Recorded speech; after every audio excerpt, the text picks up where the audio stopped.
देख रहे हैं लाइव 7।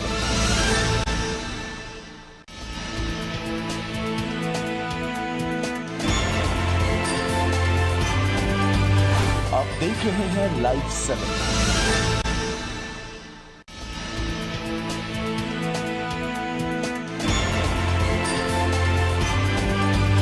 आप देख रहे हैं लाइव 7।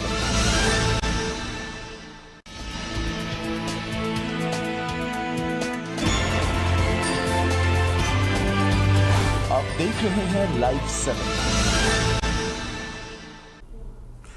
नमस्कार, लाइव 7 विशेष में आपका स्वागत है। मैं हूं ज्ञान रंजन। दोस्तों, झारखंड की राजनीति में इन दिनों दो चीजें काफी अहम रूप से दिखाई दे रही है। एक तो जैसा कि मैंने आपको कल ही बताया था, सूर्या हांसदा इनकाउंटर का मामला, और दूसरा जो नगरी में रिम्स 2 को लेकर के जमीन अधिग्रहण का मामला है, वो तूल पकड़ता जा रहा है। आलम यह है कि पूर्व मुख्यमंत्री और भाजपा नेता चंपाई सोरेन ने 24 अगस्त को नगरी जमीन पर हल चलाने का ऐलान कर दिया है। उन्होंने साफ शब्दों में कहा है कि राज्य भर से आदिवासियों का जुटान हल के साथ नगरी जमीन पर होगा और वहां पर वो हल चलाएंगे। प्रशासन को दिखाना होगा कि ये जमीन कब अधिग्रहित की गई थी और कब इस जमीन को लेकर के जो वर्षों वर्षों से रैयत यहाँ पर खेती करते आ रहे हैं, उनसे सरकार ने अधिग्रहण किया था। और अगर अधिग्रहण किया था तो 2023 का जो भूमि अधिग्रहण कानून है, उसका पालन किया या फिर नहीं किया। साथ ही साथ उन्होंने कई तरह के आरोप भी लगाए। दोस्तों, आपको याद होगा कि झारखंड अलग राज्य के निर्माण में जल जंगल जमीन का आंदोलन काफी अहम रहा था। खासकर ये आंदोलन लोगों तक तब पहुंची, लोगों के जहन में तब आई जब गुरुजी शिबू सोरेन ने इस आंदोलन को अपने हाथों में लिया था और उसके बाद वो इस आंदोलन को लेकर पूरे राज्य में एक तरह से उलगुलान छेड़ा था।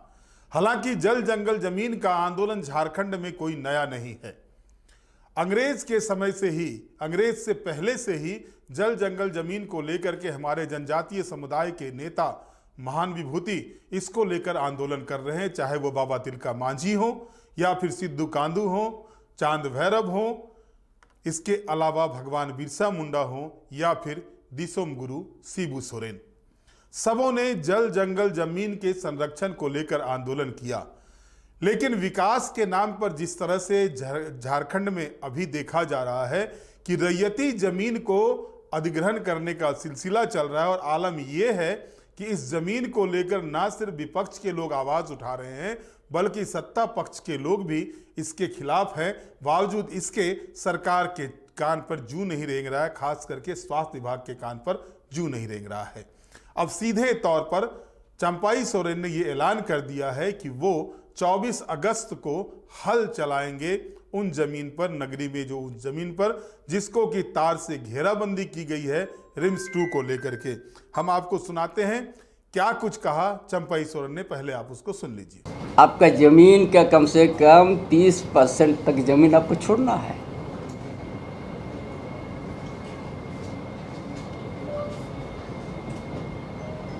पूरा नगरी ग्राम का किसान दिन और रात इसी में उनका सोच है, उनका चूल्हा जलना भी बंद हो गया है।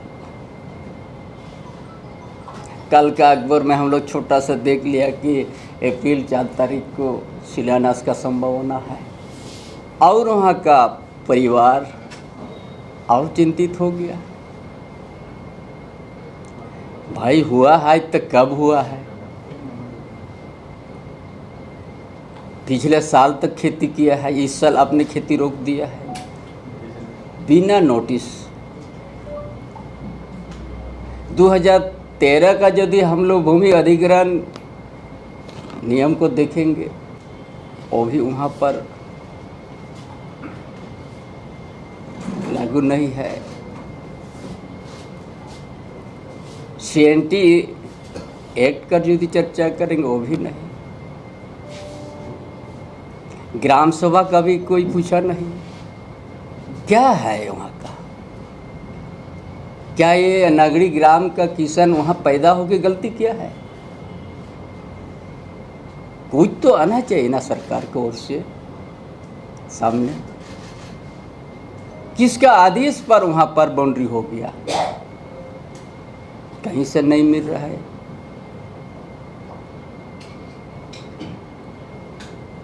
यहाँ डीसी क्यों बनाया गया? नहीं तो यहाँ डीएम होता। विशेष आदिवासी को सुरक्षित करने के लिए कमिश्नर को बनाया।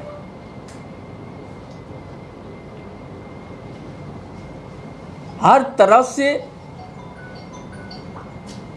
इस तरह से पूरा प्रदेश में डेमोग्राफिक बदलते जा रहा है। कभी कोई जिला में अगर कोई योजना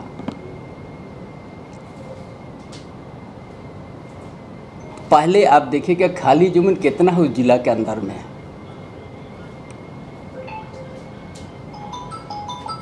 कितना बंजर जमीन है।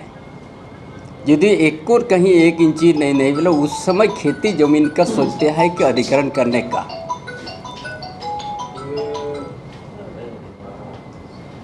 यहाँ तो स्मार्ट सिटी में 1000 एकड़ में यहाँ पड़ा हुआ है। रांची जिला के अंतर्गत में विधायक आवास भी बना, मंत्री आवास भी बना, कितना प्राइवेट मेडिकल हॉस्पिटल, निजी हॉस्पिटल बनने से जा रहा है।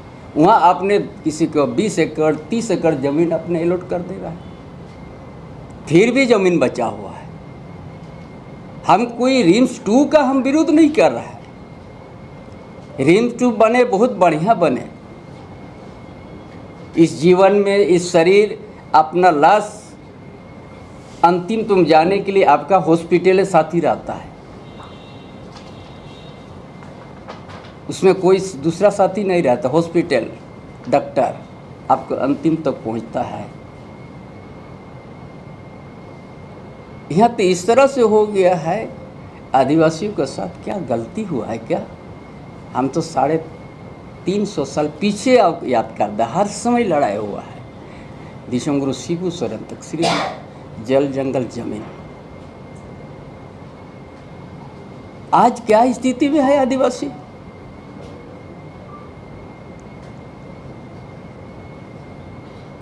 स्टोर में इनका जीवन लटका हुआ। कब गेहूं आ रहा है, चावल आ रहा है। मैक्सिमम इतना लड़ाई होने के बाद आज यहाँ का आदिवासी मूलवासी स्टोर का चावल के ऊपर में उसका अपना जीवन यापन है।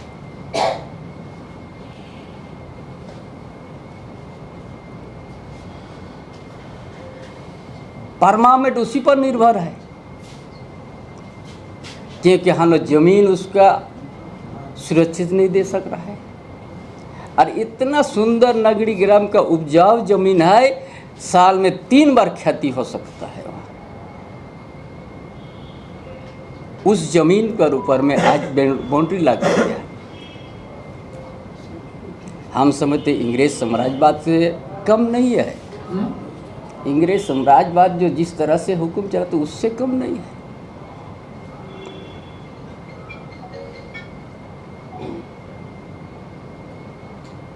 इसीलिए आप लोग को यहाँ का इतिहास आप लोग संक्षेप में बता दें। 350 साल, उसका आगे भी खेरवाड़ भी था, बहुत सा ऐसे आंदोलन हुआ था। चहीगढ़, चंपागढ़, बादोला, कोंडा, इतना संघर्ष करने के बाद आज भी रोड में आदिवासी को 24 तारीख को आना पड़ेगा इस जमीन के लिए, वो भी झारखंड अलग राज्य होने के बाद।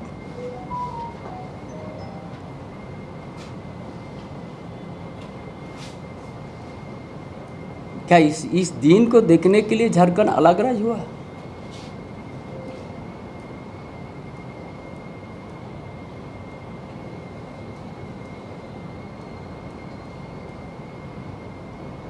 क्या गलती किया है?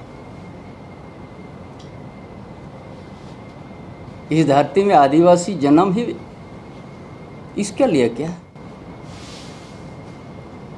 जबरन तार से बाउंड्री कर दिया, फोर्स कैंप लगा दिया, खेती रुक गया। कौन हार जाना देगा अभी? किसका कितना जमीन जा रहा है, कितना बच रहा है, नहीं बच रहा है, कोई सामने नहीं है।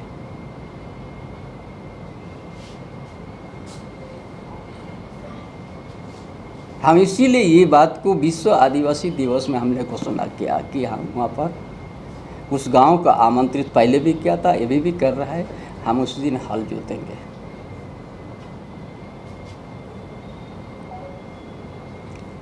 आज सैकड़ों संख्या में हाल वहाँ पहुँचेगा।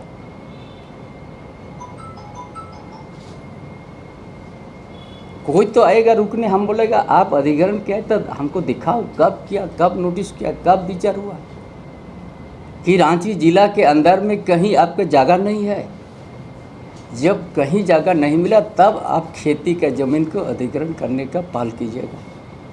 जब आपका स्मार्ट सिटी में आप किसी को दे रहा है प्राइवेट मेडिकल खोलने के लिए 20 एकड़ 30 एकड़, आपने पूरा आवास बना दिया विधायक को, पूरा मंत्री भी बना दिया, गण का भी बना दिया, और भी कुछ बनाते जा रहे हैं। फिर भी 1000 एकड़ वहाँ बाकी है। क्यों वहाँ आप रिम्स 2 वहाँ नहीं बना रहे हो? हम कोई रिम्स 2 से विरुद्ध हमारा नहीं है।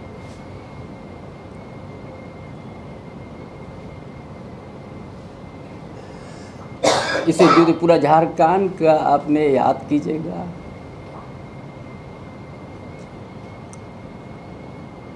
पूरा प्रदेश का यदि आपने कुछ सोचिएगा, संथाल परगना अलग है।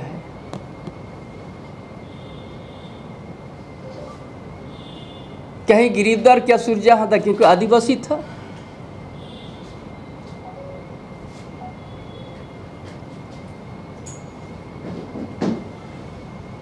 इसीलिए मार दो उसको। केवल चुनाव लड़े है वो।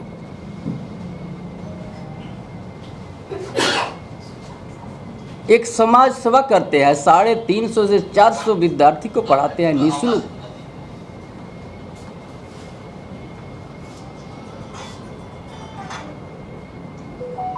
उसको इनकाउंटर कर दिया।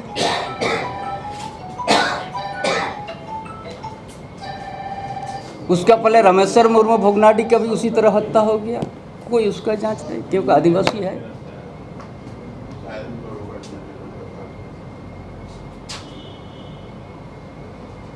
अब बोकारो जिला में रेफिस को सम्मान मिल गया क्योंकि आदिवासी महिला थी।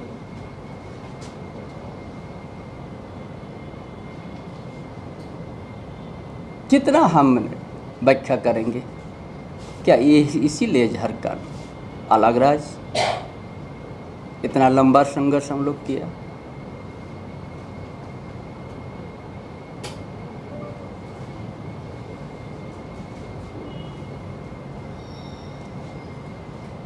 इस बातों को जनता तक जानने के लिए आप लोग के ऊपर मेरा भरोसा है।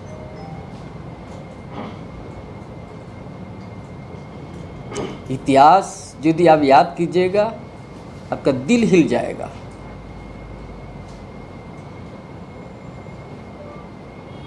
इतना हमारा पूर्वजों ने बलिदान दिया, दिसम गुरु शिबू स्वयं तक।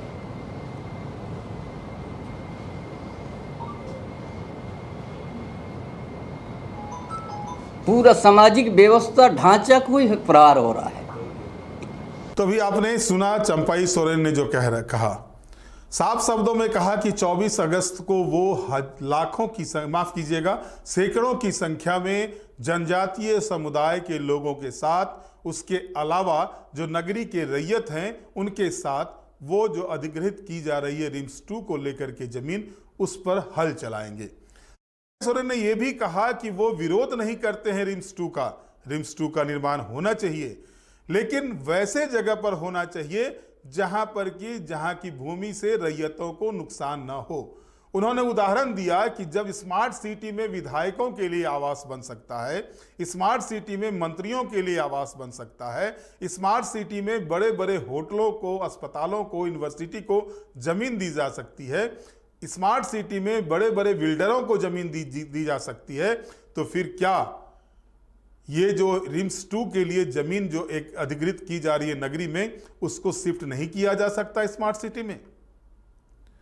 उन्होंने कहा कि जानबूझकर रैयतों को परेशान करने के इरादे से ये काम हो रहा है। उन्होंने यहां तक आरोप लगा दिया कि अंग्रेजी साम्राज्यवाद की तरह जो है अभी जमीन अधिग्रहण के मामले में काम किया जा रहा है।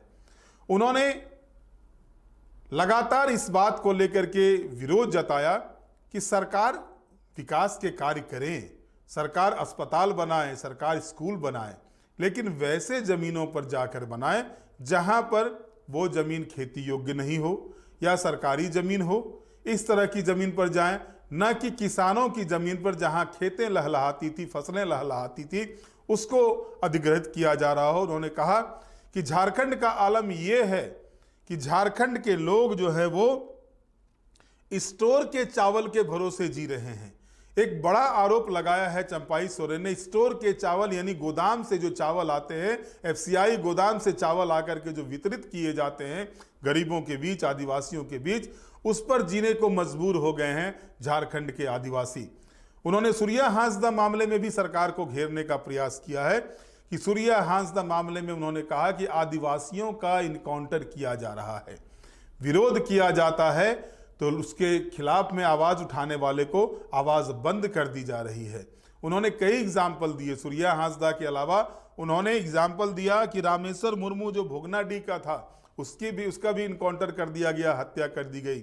इसके अलावा उन्होंने कहा कि बोकारो में जो आदिवासी युवती के साथ जो व्यभिचार करता है, बलात्कार करता है, उसको सम्मानित करने का काम किया जा रहा है। कई उदाहरण दिए जा रहे हैं। लेकिन हम मूल विषय पर आते हैं।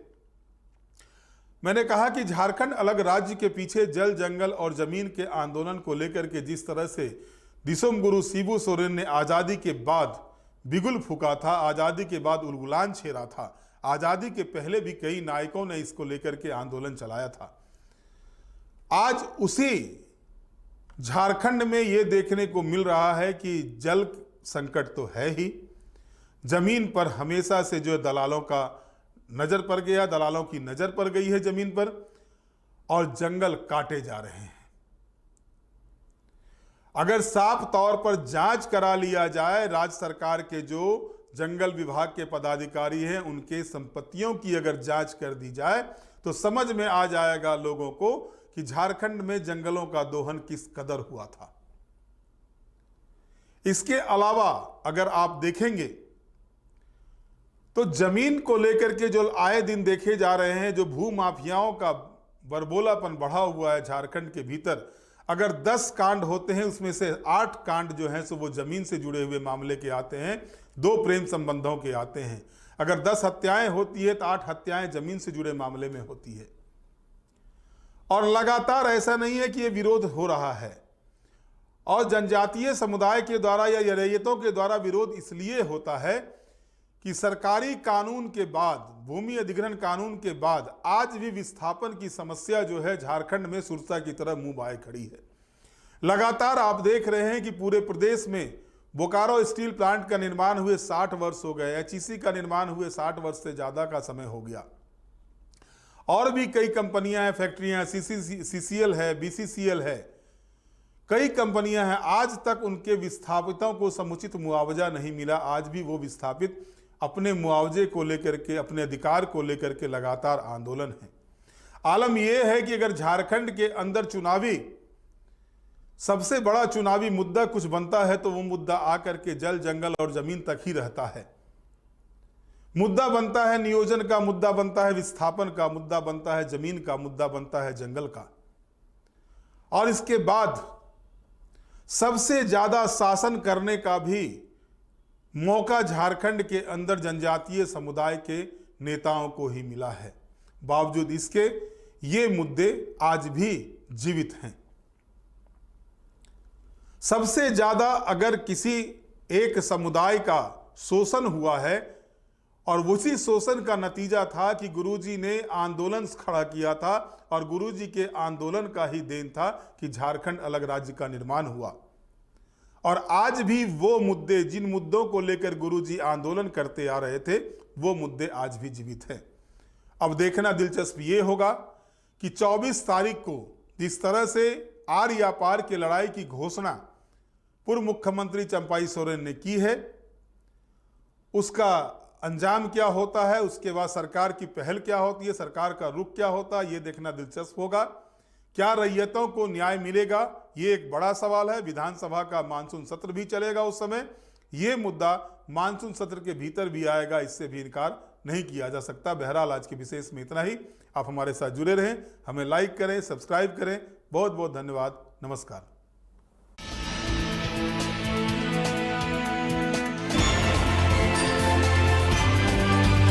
आप देख रहे हैं लाइव 7।